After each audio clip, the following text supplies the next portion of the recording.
Olá, sejam muito bem-vindos a mais um vídeo do programa Socorrista Pet, do canal da Rede Formar, onde você adquire conhecimentos que vão aumentar as chances de você conseguir salvar a vida dos animais em qualquer hora e em qualquer lugar. Para quem está aqui pela primeira vez, meu nome é Karina Henrique, sou médica veterinária, formei na UFMG, sou responsável técnica e professora da Rede Formar e também sou pós-graduanda em endocrinologia e cirurgiã de tecidos moles em pequenos animais, aí nos cãezinhos e nos gatos. E no vídeo de hoje eu trouxe dicas de como a gente vai conseguir salvar aí os animais após o surgimento de algumas brigas. Mas eu não vou trazer somente o que a gente vai fazer quando a briga acontecer. Eu vou trazer também o que a gente pode fazer para que ela não aconteça. Então, no vídeo de hoje, eu vou falar como a gente vai evitar as brigas e, caso elas ocorram, como que a gente deve agir para conseguir salvar aí o nosso animal. Então, eu vou começar falando para vocês por que os animais vão brigar. A principal causa de briga aí, envolvendo cães e envolvendo gatos, é a disputa por território. A disputa por território é um instinto do animal de lutar pela sobrevivência. Então, toda vez que a gente tem um animal que sente aí que o seu território está ameaçado, a gente pode ter aí o surgimento das brigas. Por exemplo, a gente tem em casa 3 cães. Geralmente, desses 3 cães, a gente tem um líder, a gente tem um cão que vai dominar os outros 2. Quando a gente insere naquele ambiente um novo animal, aqueles animais, principalmente o líder, pode sentir que o seu território está ameaçado. E isso pode provocar a briga entre os animais. Então, a primeira causa, e a causa mais comum aí, de disputas, de brigas entre animais, que acontece tanto em cães quanto em gatos, é aí a briga por território. Eles querem garantir, eles precisam garantir a sua liderança, garantir aí o seu território. Uma outra causa muito frequente de briga em animais é o ciúme, principalmente pelo tutor. Então, muitos animais, além de disputar por território, eles disputam também por atenção. Quem que o dono vai gostar mais, quem que o dono vai fazer mais carinho, e isso pode gerar brigas aí entre os animais. Além da disputa por território, além da disputa aí também pela atenção do dono, uma outra causa muito comum e muito frequente, que com certeza vocês já presenciaram aí, são as brigas por disputa por alimento. Tá? Muitos animais não gostam de que outros animais mexam na vasilha de comida. Muitos animais devem ser alimentados, que é uma coisa que eu vou falar um pouquinho lá para frente, devem ser alimentados isoladamente. Então, as 3 principais causas de briga são disputa por território, disputa por atenção do dono ou de quem seja que esteja lá fornecendo aquele afeto, e a disputa por alimentos. São as 3 principais. Uma outra causa que eu não posso esquecer é a disputa de comportamento aí de cio. Quando a gente tem uma fêmea no cio, seja felina ou seja uma cadela, a gente tem uma alteração comportamental, e essa alteração de comportamento pode não ser restrita somente àquela fêmea que está no cio. O comportamento ele pode ser alterado em todo mundo daquele bando, em todo mundo daquela que convive com aquele animal.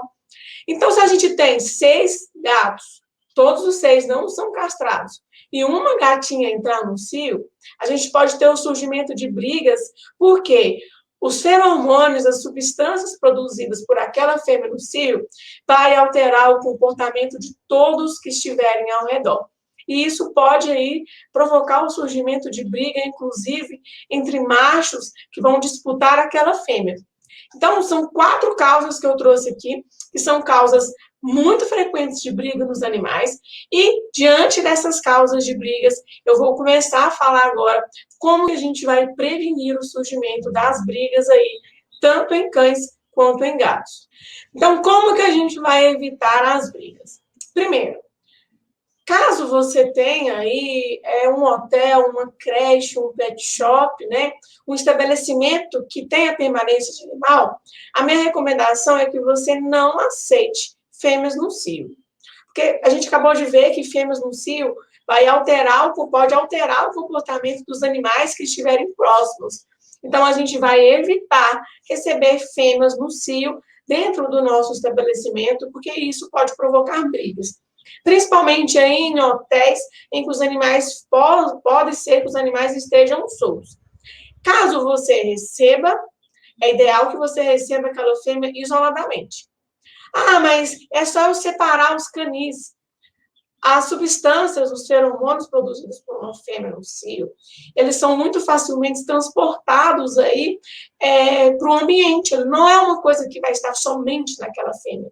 Ele vai ser transportado e os animais, por terem um faro muito aguçado, eles vão sentir a presença daquele feromônio e aquilo pode provocar alteração do comportamento. Então, a gente não deve aceitar, não é recomendado aceitar fêmeas no cio. E se a gente aceitar fêmeas no cio dentro do estabelecimento, a gente deve procurar isolar, a gente deve procurar receber apenas ela. A segunda dica aí, para a gente evitar as brigas, é evitar a permanência de mais de um macho, principalmente não castrado, em um mesmo local. Porque machos não castrados têm uma maior quantidade de hormônio que chama testosterona. E esse hormônio vai aumentar aí a agressividade, vai aumentar o impulso, vai aumentar o instinto dele querer preservar o seu território e preservar aí a sua liderança, caso ela aconteça, tá? Então, quando a gente tem no nosso estabelecimento mais de um macho não castrado, é ideal que a gente não junte esses dois animais, porque eles podem entrar, sim, em conflito. Uma outra sugestão é evitar unir animais que são alfas de matilha. Por exemplo, se a gente tem, como eu falei para vocês aí, 6 animais em casa, a gente tem um alfa, a gente deve identificar o alfa. A gente, como tutor, deve identificar quem é o alfa, quem é o líder daquela matilha, quem é o líder daquele grupo de gatos. E quando a gente for levar esse animal para o estabelecimento, a gente deve avisar aos donos de hotéis ou de creches que eu tenho um alfa, que aquele animal é um alfa. Por quê? Na grande maioria dos casos, quando a gente une 2 alfas, eles vão acabar entrando em atrito, eles vão acabar entrando em confronto.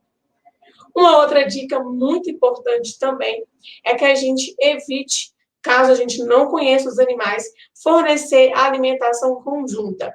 Então, o ideal, hotéis, pet shops, creches, centros de adestramento, que a gente separe os animais durante as refeições, cada um no seu ambiente, isolado, separado, para evitar as brigas aí por conta de alimentos. O mesmo vale por petiscos. A gente não deve fornecer, por exemplo, colocar em uma vasilha só vários petiscos, porque isso pode sim provocar a briga nos animais. Então, a gente deve separar os animais durante as refeições, de preferência não receber fêmeas no cio, não unir macho, não unir animais alfas, nem sempre o alfa vai ser um macho, tá? A gente deve lembrar disso. E evitar unir machos aí, que sejam machos não castrados preferencialmente. O ideal é quando a gente tem aí um manuseio de mais de um animal diferente, os animais estejam soltos, que a gente procura aí fazer um rotacionado. Como assim um rotacionado? Solta um grupo, prende um grupo, solta outro, e assim por diante, para evitar essas brigas. Então, a gente já viu que pode provocar uma briga em cães e em gatos. A gente viu como que a gente pode evitar o surgimento de briga em cães e gatos, mas infelizmente, mesmo sabendo do risco, infelizmente, mesmo usando as técnicas de prevenção, as brigas podem acontecer, até mesmo dentro de casa, os animais que já têm uma convivência, os animais que já vivem há muito tempo junto, um estranhar o outro e ter a briga. E quando uma briga acontece, a gente deve, se possível, tentar separar.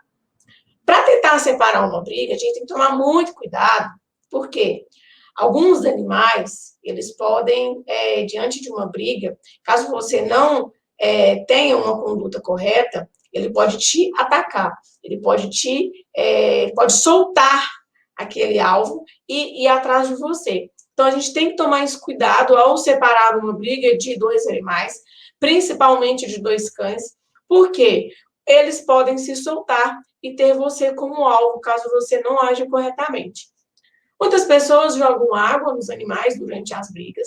Não é uma técnica recomendada, porque muitos animais ficam mais agressivos ainda se jogar água, e ele vai atacar mais ainda o outro animal. ou ele pode soltar aquele animal e te morder. Muitas pessoas fazem barulhos, faz barulho alto, bate palma, grita, bate em algum material de alumínio para fazer barulho e ver se o animal assusta. Isso também não é recomendado, porque eles escutam muito bem. Esses ruídos vão provocar um estresse muito grande e o animal, de novo, ele pode ficar mais agressivo ainda, atacar ainda mais, com mais força, o outro animal que ele esteja atacando, e, além disso, ele pode soltar aquele outro animal e vir atrás de você, vir aí a te morder. O que é mais recomendado a ser feito, lógico que tem, sim, a sua dificuldade, mas a gente deve tentar fazer para minimizar aí a gravidade do problema, porque quanto mais tempo eles brigam, mais eles se machucam, tá? Porque eles são animais carnívoros, que têm aí caninos, que são dentes que perfuram, muito bem desenvolvidos, que eles podem perfurar pescoço, perfurar olho, provocar sérios danos nos animais. É o que eu vou explicar daqui a pouquinho. Então, a gente deve sim tentar separar. Com cautela, é claro, lembrando dos riscos que pode acontecer com a nossa integridade, tá? Por isso a importância aí da prevenção. A gente deve pegar uma guia, ou a gente deve pegar uma corda e tentar passar essa guia, tentar passar essa corda no pescoço dos dois animais que estiverem brigando. E puxar esses dois animais e separar esses dois animais. A gente deve lembrar que a gente deve separar os dois animais e não manter mais contato. O que muita gente faz é o seguinte: passa a guia em um animal, puxa esse um animal, separa esse animal, e o outro fica solto. Um aproveita que o outro está preso e ele está solto e acaba agredindo, piorando ainda mais a briga.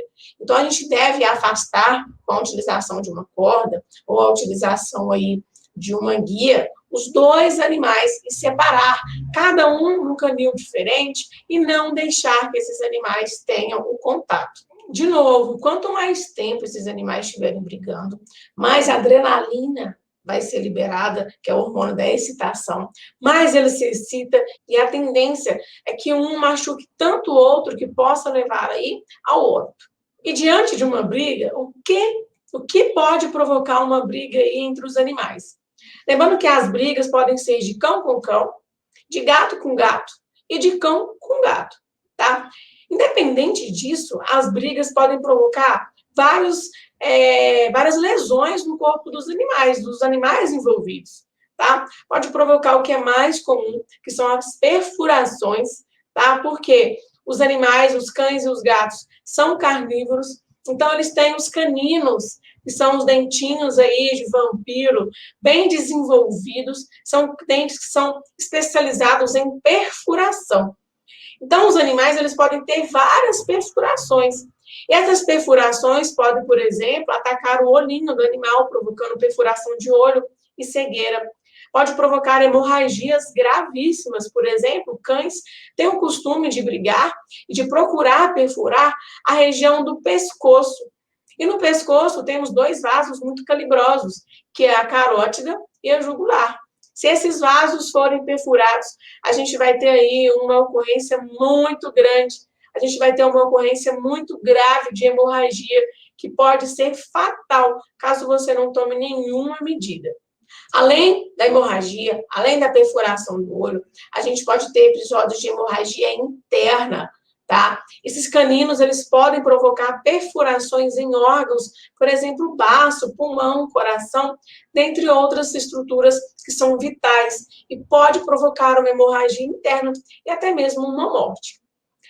Além disso, as brigas podem provocar uma parada cardíaca. O excesso de adrenalina, que é o hormônio da excitação, que é o hormônio do estresse, ele vai afetar a frequência cardíaca. E essa alteração da frequência cardíaca pode facilmente provocar o óbito do animal. O animal pode ter uma parada cardíaca, porque o coração vai ter picos em que ele vai acelerar demais, ele vai bater mais fraco. Acelerar, bater mais fraco. E essa falta de regulação da frequência cardíaca pode provocar uma parada cardíaca e até mesmo uma parada cardiorrespiratória, que é o animal parar o coraçãozinho e parar o pulmão. E a gente tem que saber intervir aí de imediato. Essa questão da parada cardíaca e da parada respiratória, ela pode acontecer com todos os animais envolvidos. Porque muitas vezes a gente preocupa só com o animal que está apanhando, está perdendo aí a luta. Mas o animal que também está batendo, o animal que está aí provocando agressão no outro, também vai ter muita adrenalina. Então, todos os animais envolvidos vão ter esse hormônio, porque esse hormônio é liberado quando o animal tem dor, quando o animal sente raiva, quando o animal sente estresse, quando o animal sente aí ele tem aí um sentimento de que ele está caçando, de que ele está protegendo o seu território. Então, todos os animais envolvidos em uma briga vai ter muita secreção da adrenalina e ela pode, sim, provocar a morte por parada cardíaca e por parada respiratória. A gente pode ter várias feridas no animal, tá? Além da perfuração, a gente pode ter aí uma pele sendo dilacerada, tá? O animal ele pode morder, prender os caninos e sacudir o outro animal. E nesse movimento de sacudir o outro animal, ele pode provocar rasgos na pele, com evisceração, que são os órgãos do outro animal serem expostos.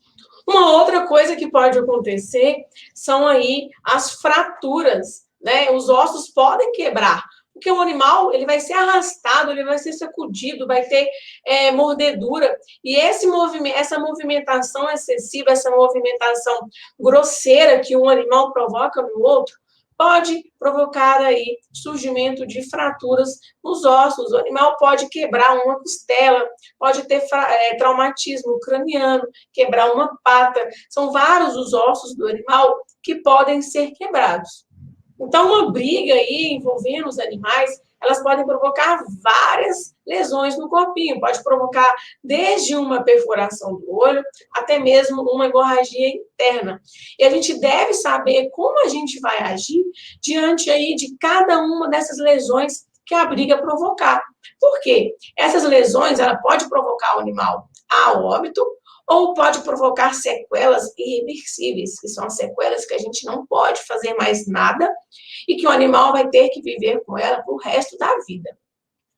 Então, como que a gente vai salvar os animais que se envolveram aí em uma briga?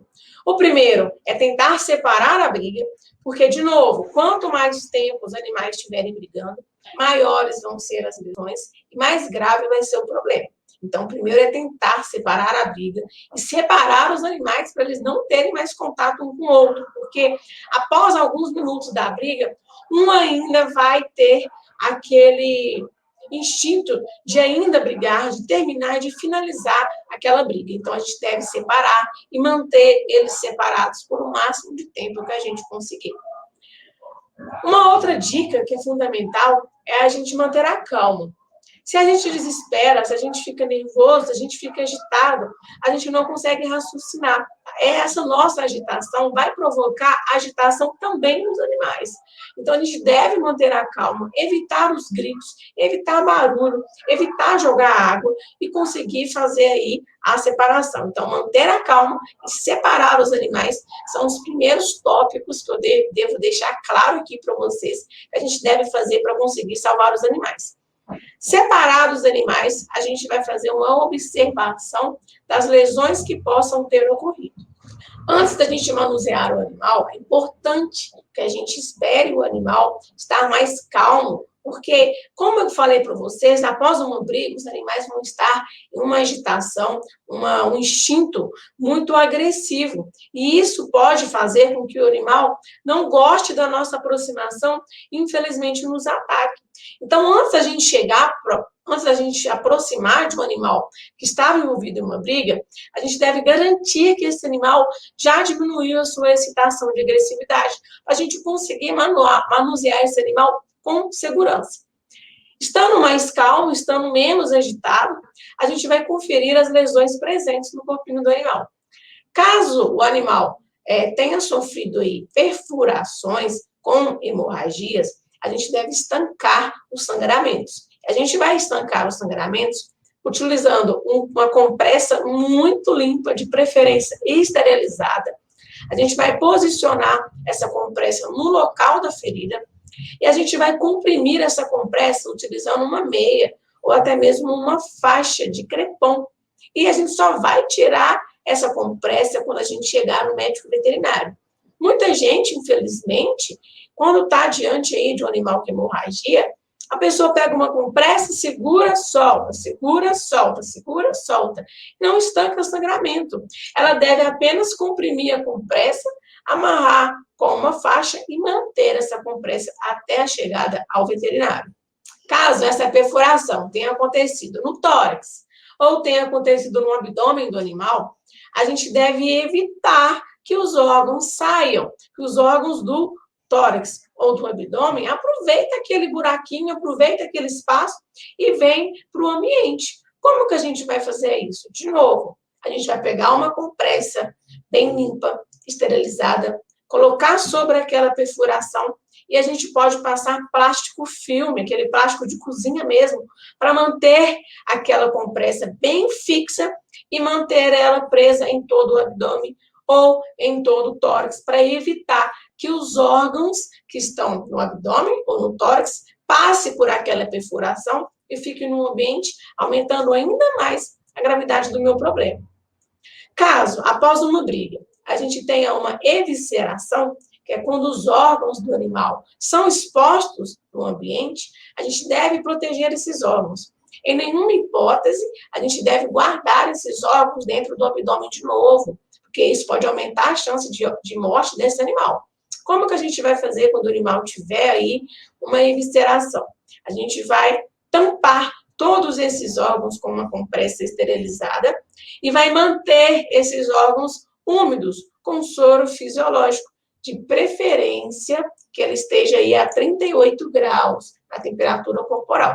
Caso não seja possível a gente aquecer esse soro, a gente vai utilizar uma temperatura ambiente, jamais uma temperatura gelada nos órgãos do animal, porque a gente pode provocar lesões. Caso a briga tenha aí provocado uma evisceração, a gente vai cobrir esses órgãos que estão por lado de fora, cobrir com uma compressa esterilizada e manter eles úmidos até chegar ao veterinário. E em nenhuma hipótese você deve colocar esses órgãos para dentro de novo.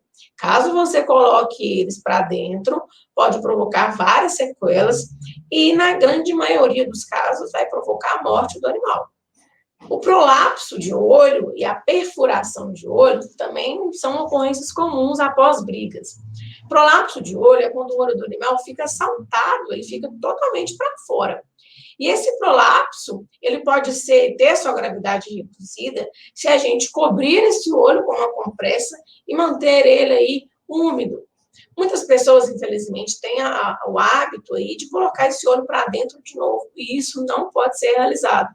Por quê? Além do globo ocular, que é o que a gente vê, a gente tem internamente nervos, como, por exemplo, o nervo óptico, que é um nervo responsável pela visão. A gente tem vasos sanguíneos, a gente tem ligamentos, e esses ligamentos, vasos sanguíneos e nervos, eles ficaram por muito tempo tensionados para fora. E somente o veterinário que vai avaliar se aquele olho tem condições ou não de ser colocado novamente na posição. Muitas pessoas colocam ele na posição e isso pode provocar aí um aumento na pressão do olho e pode provocar cegueira, entre outros problemas, como, por exemplo, aí a laceração do olho, que são cortes, que são rasgos no olho, devido à grande pressão. Caso, após uma briga, a gente perceba que o animal está mancando muito, que o animal está puxando uma perninha, o recomendado é que a gente faça uma tala de imobilização. E essa tala tem a finalidade de evitar que o animal piore ainda mais aquela lesão. Não necessariamente, toda vez que o animal estiver mancando, quer dizer que o animal sofreu uma fratura.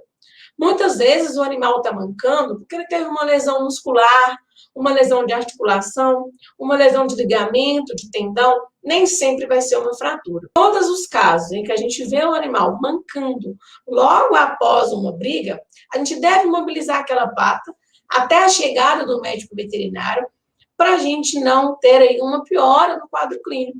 Ao chegar à clínica, o veterinário vai realizar os exames necessários e vai dar o diagnóstico se o animal fraturou ou não fraturou aquele membro acometido. Então, de novo, as brigas podem provocar várias lesões nos animais e a gente deve aí saber agir diante de cada uma dessas lesões. Então, não tem uma coisa só. Por exemplo, eu não posso chegar aqui e falar para vocês, se o animal brigar, faz isso. Não. Se o animal brigar, a gente tem que, primeiro, em todos os casos, tentar separar o animal e manter a nossa calma e manter a calma dos animais envolvidos. Mas, diante de cada lesão provocada no animal, há uma técnica correta que deve ser aplicada. Então, para um prolapso de globo ocular, eu devo agir de uma forma, para hemorragia, eu devo agir de outra forma, para fratura, de outra forma, e visceração, de outra forma. E além de eu saber agir diante de cada uma das lesões, eu devo também ter o conhecimento, que é saber qual que eu vou resolver primeiro. Então, se eu tenho um animal que sofreu uma briga, e ele está com suspeita de fratura, ele está com hemorragia, ele está com prolapso de globo ocular, e ele teve aí um episódio, por exemplo, de parada cardíaca, o que eu vou resolver primeiro? Qual deles que eu vou resolver? Qual vai ser o primeiro? Falei 4, né? Qual vai ser o primeiro? Qual vai ser o segundo? Qual vai ser o terceiro? E qual vai ser o quarta lesão que eu vou ter que aí agir, que eu vou ter que aplicar as técnicas de primeiros socorros.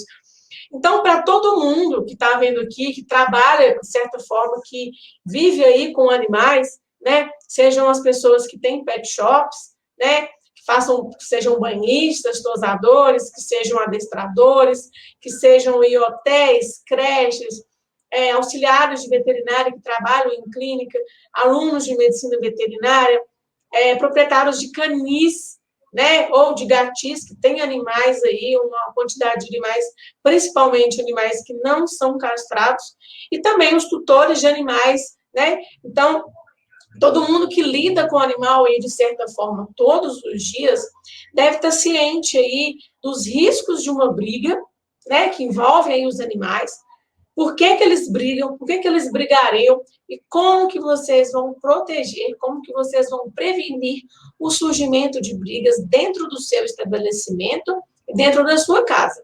E, além disso, é responsabilidade sua saber o que vocês vão fazer diante de cada uma das lesões que essas brigas podem provocar no animal. E não só saber o que fazer diante de cada uma das lesões, quais técnicas que vocês vão aplicar em cada uma delas e qual que é mais grave, qual que eu devo tomar primeiro. Porque não adianta você, igual, por exemplo, agora eu falei para vocês o que a gente vai fazer em cada uma das consequências, em cada uma aí das consequências de uma briga. Mas a gente deve saber qual que eu vou lidar primeiro diante de um animal que tem todas elas juntas. Infelizmente, dependendo da briga, a gente pode ter tudo. A gente pode ter um animal com hemorragia, um animal com evisceração, um animal com prolapso de globo ocular, a gente pode ter várias lesões em um mesmo animal, e a gente deve ter o conhecimento para salvar ele, porque senão a gente tem uma chance muito grande de óbito, e a gente tem uma chance muito grande de ter sequelas. Então, o conhecimento aí sobre os primeiros socorros e sobre as brigas dos animais é fundamental, tanto para você reduzir satisfatoriamente aí, a incidência de brigas do seu estabelecimento, como para você também saber agir caso elas aconteçam. Porque muitas pessoas que estão aqui assistindo, com certeza já vivenciou uma briga de um animal e já viu o estrago que um animal pode provocar no outro diante de uma briga. E a gente deve saber agir corretamente diante das brigas e diante das lesões que elas podem provocar. Então, gente, para finalizar, só frisar com vocês aqui de novo que as brigas podem acontecer tanto em cães quanto em gatos, tanto envolvendo as duas espécies, não só em estabelecimentos, mas também dentro dos nossos lares. Elas podem provocar várias lesões nos animais, e essas lesões elas podem ter a gravidade reduzida desde que a gente saiba agir diante delas. Vou pedir para vocês 4 coisas. Eu sempre falo 4, depois eu falo 5, mas são 4 coisas.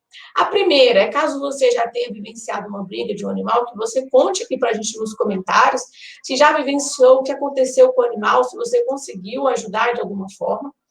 A segunda é que você siga a gente nas nossas redes sociais, no Instagram, no Facebook, no nosso canal aqui do YouTube, inscrever, ativar o sininho para você ficar por dentro de todas as novidades.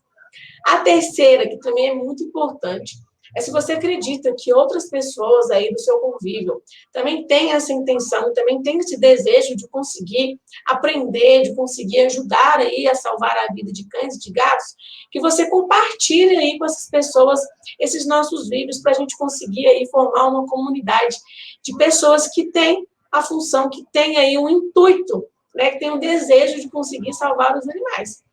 E o último é mais um convite, que no dia 14 de junho a gente vai iniciar a nossa Semana do Socorrista Pet. E nessa semana eu vou ensinar para vocês como vamos conseguir salvar aí os animais em qualquer hora e em qualquer lugar.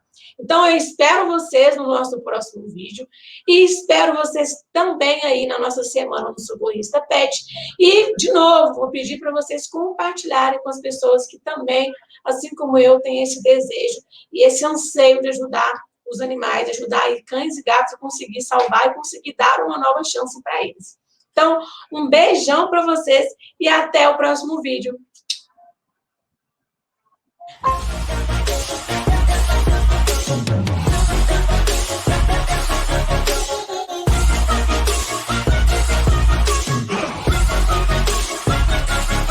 I'm grateful, oh yeah, able, oh yeah, I'm stable, oh yeah, no label, oh yeah, you know me.